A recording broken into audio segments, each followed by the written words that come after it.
और इस वक्त की एक बेहद अहम और बड़ी खबर अयोध्या से आ रही है, जहां राम मंदिर के उद्घाटन और प्राण प्रतिष्ठा के पहले ही तैयारियां जोरों पर चल रही है और योगी सरकार ने अयोध्या में 600 घरों को अब होम स्टे बनाया है। पर्यटकों की लगातार बढ़ती संख्या को देखते हुए सरकार की तरफ से यह फैसला लिया गया है, 2 से 5 कमरों के मकान को होम स्टे में तब्दील किया जाएगा, जहां पर पर्यटक रुक सकेंगे और होम स्टे अयोध्या में रोजगार का भी एक बड़ा साधन बनने जा रहा है।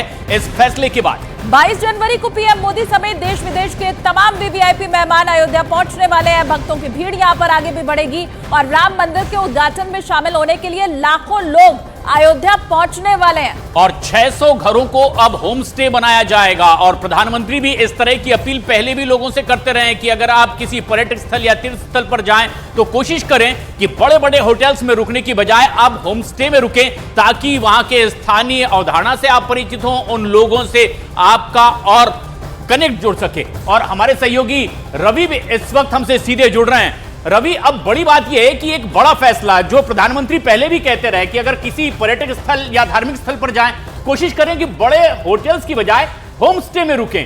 क्यों इस तरह का फैसला लिया भी गया उत्तर प्रदेश सरकार की ओर से? देखिए, जब से राम मंदिर निर्माण की तारीख की घोषणा हुई है उसके बाद उत्तर प्रदेश सरकार की तरफ से लगातार नए नए फैसले लिए जा रहे हैं, इनिशिएटिव लिए जा रहे हैं और उसी कड़ी में होम स्टे में तब्दील करने का फैसला किया गया।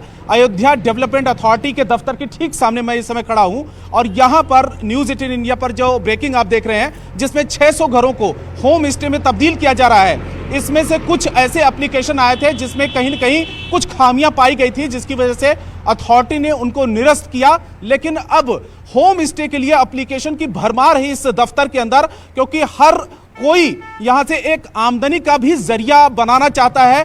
और अथॉरिटी के जो सीनियर अधिकारियों से मेरी बात हुई, उनका यह कहना है कि जब से होम स्टे में तब्दील किया गया कुछ घरों को, बहुत सारे ऐसे लोग हैं जो दिल्ली, मुंबई, कलकत्ता या बड़े बड़े शहरों में कमाने के लिए जाते थे, रोजी रोटी के लिए जाते थे, यहां तक कि दुबई तक जो लोग गए थे उनकी वापसी हुई है। क्योंकि एक होम स्टे में अगर मान लीजिए मेरा होम स्टे है और 2 कमरे से लेकर 5 कमरे तक का मेरा मकान है और उसको होम स्टे में मैंने तब्दील किया है, तो ऑनलाइन उसकी बुकिंग होती है। तो पहले 5 से 10 हज़ार रुपए की ही कमाई होती थी किराए पर देने के लिए, लेकिन उसको अब सुव्यवस्थित करने की वजह से 1 महीने की कमाई 1 लाख रुपए तक पहुंच गई है। तो एक आमदनी का बहुत बड़ा जरिया हुआ है। और दूसरी बात, एक रेनोवेशन हुआ है, अयोध्या को खूबसूरत बनाने की भी कोशिश की जा रही है। तो एक बड़ा फैसला योगी सरकार की तरफ से किया गया है।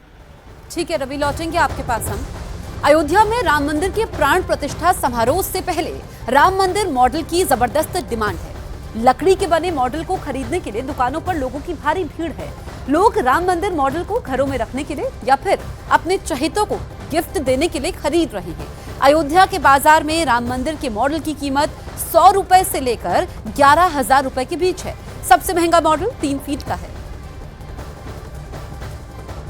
अयोध्या में इन दिनों इस तरह के राम मंदिर के मॉडल की बहुत ज्यादा डिमांड होने लगी है और खास करके लोग घरों में रख रहे हैं और बहुत सारे लोग गिफ्ट के तौर पर भी खरीद रहे हैं, दुकानों पर पहुंच रहे हैं और दुकानों में इसका स्टॉक भी बहुत ज़्यादा रखा जा रहा है क्योंकि इसकी डिमांड बड़ी है। लोग यहां पर खरीदने के लिए भी आए हैं। सर, जो मॉडल आप देख रहे हैं, घर में रखने के लिए या गिफ्ट के तौर पर देखने के लिए? ऑलरेडी मैंने घर पे रखा है।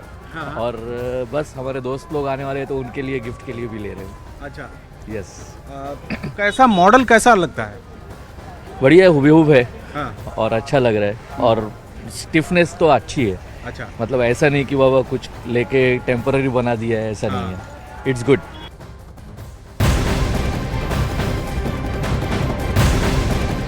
और वहीं अयोध्या में 22 जनवरी को श्री रामलला प्राण प्रतिष्ठा कार्यक्रम का कांग्रेस नेता अधीर रंजन चौधरी और सीताराम येचुरी को निमंत्रण पत्र दे दिया गया है। निपेंद्र मिश्रा और राम जन्मभूमि तीर्थ क्षेत्र न्यास तथा प्रांत अध्यक्ष कपिल खन्ना ने अधीर रंजन चौधरी और सीताराम येचुरी को निमंत्रण दिया है 22 जनवरी के इस भव्य कार्यक्रम के लिए। तो बड़ी खबर आपको बता रहे हैं, कांग्रेस नेताओं को भी अब निमंत्रण दिया जाना शुरू हो चुका है। तस्वीर इस वक्त आपके सामने है। विपक्ष के नेताओं को प्राण प्रतिष्ठा के लिए न्योता अब दिया जा रहा है। तमाम जो खास मेहमान हैं वो 22 जनवरी को दिखाई देंगे अयोध्या के अंदर, जब रामलला की प्राण प्रतिष्ठा होगी। और ऐसे में कांग्रेस नेताओं को जो निमंत्रण पत्र दिया गया है उसकी तस्वीर आपके सामने।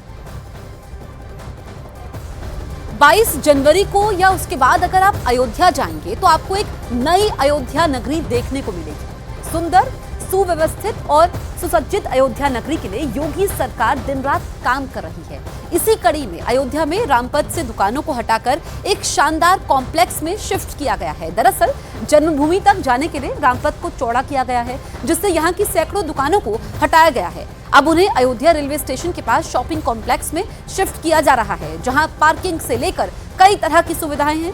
2 शॉपिंग कॉम्प्लेक्स में करीब 250 दुकानें तैयार हैं। इसके अलावा कार पार्किंग और फूड कोर्ट की भी सुविधा है।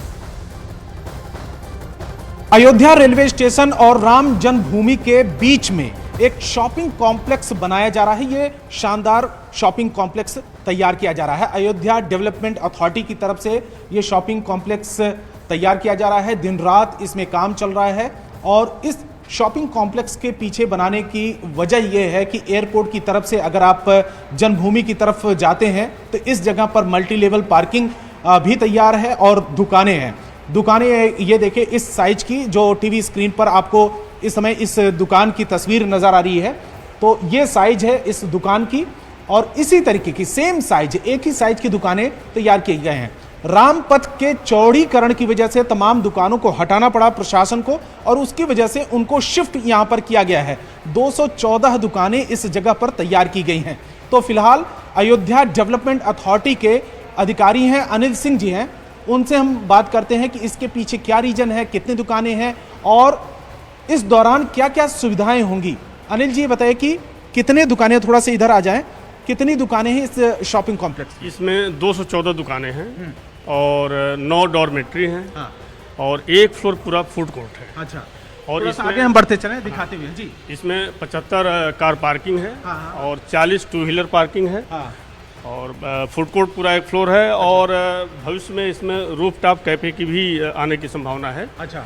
जिससे कि यात्रियों को उनके पसंद के व्यंजन यहाँ पे दिए जा सकें।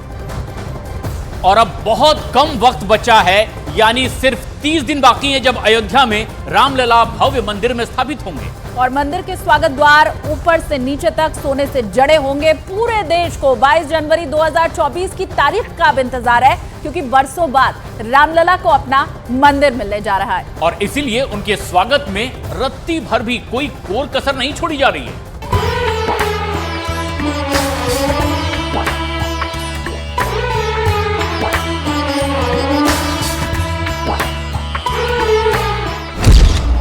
22 जनवरी 2024 को अयोध्या में सोने से जड़े 14 द्वार खुलेंगे।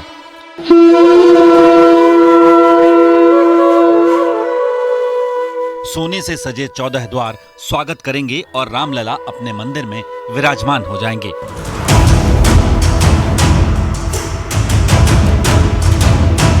राम मंदिर के गर्भगृह से लेकर भूतल तक लगे 14 दरवाजे सोने में नहलाए जा रहे हैं। महाराष्ट्र की सागौन की लकड़ी ने राम मंदिर को बरसों तक टिके रहने के लिए मजबूती तो दे दी।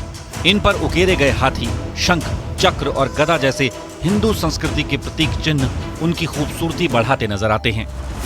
मगर राम मंदिर में लगने वाले इन दरवाजों का ये आखिरी रूप नहीं है। अभी इनकी सुंदरता और भव्यता बढ़ाई जा रही है। इन दरवाजों को सोने से जड़ा जा रहा है और जब वो काम पूरा होगा तब जाकर इन्हें श्री राम के गर्भगृह की पहरेदारी का सौभाग्य मिलेगा। दरवाजे 14 प्रथम तल, 14 द्वितीय तल और 18 गर्भगृह में लगेंगे, जिसमें 14 स्वर्ण जड़ित होंगे। राम मंदिर परिसर में कुल 46 दरवाजे लगेंगे, जिनमें गर्भगृह में लगने वाले 14 दरवाजों को स्वर्ण जड़ित बनाया जा रहा है।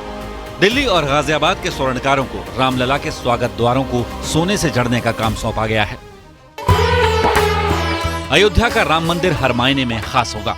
उसकी एक खासियत ये भी रहेगी कि सूर्यवंशी श्री राम की नगरी में सूरज की किरणें सुबह तो उजाला लाएंगी ही, रात में भी अंधेरे को मिटाकर अयोध्या का कोना कोना रोशन करेंगी। बिजली बनाने वाली केंद्र सरकार की कंपनी एनटीपीसी पूरे अयोध्या में 40 मेगावाट के सौर ऊर्जा के प्रोजेक्ट पर काम कर रही है, जिसमें 10 मेगावाट बिजली सिर्फ मंदिर को सप्लाई होगी।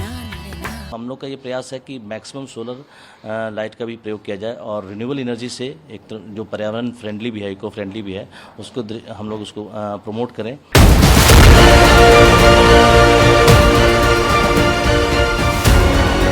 मंदिर में रामलला की प्राण प्रतिष्ठा में अब बस 33 दिन बचे हैं। ऐसे में 3 साल से चल रहे मंदिर निर्माण के काम को आखिरी रूप देने का काम बिजली की रफ्तार पकड़ चुका है, क्योंकि 22 जनवरी 2024 को अयोध्या में त्रेता युग के बाद अब तक की सबसे बड़ी दीपावली मनाई जाने वाली है। एक उत्साह है और ये खुशी है। उस समय दीपावली मनाया गया था और इस समय भी ये इतना भव्य दीपावली है जिसे हमारे राम जन्मभूमि तीर्थ स्थल अयोध्या को दुल्हन की तरह सजाया जा रहा है।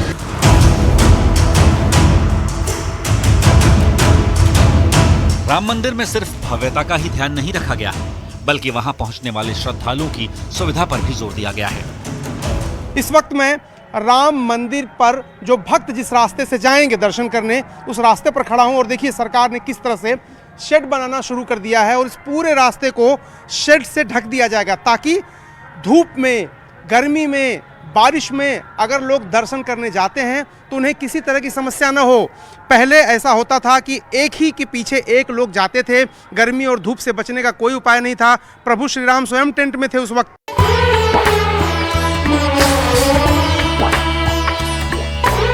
अयोध्या में मंदिर निर्माण के गवाह बनने वाले राम भक्त खुद निर्माण कार्य की तारीफ करते नहीं थक रहे। ये मार्ग अति सुंदर और सबसे प्यारा है, जहाँ पर भक्तों की भीड़ तो होगी मगर उन्हें परेशानी नहीं होगी। पहले परेशानी होती थी, बहुत भीड़ लग जाती थी और दूर से आकर के तब दर्शन मिलता था, अब सीधे।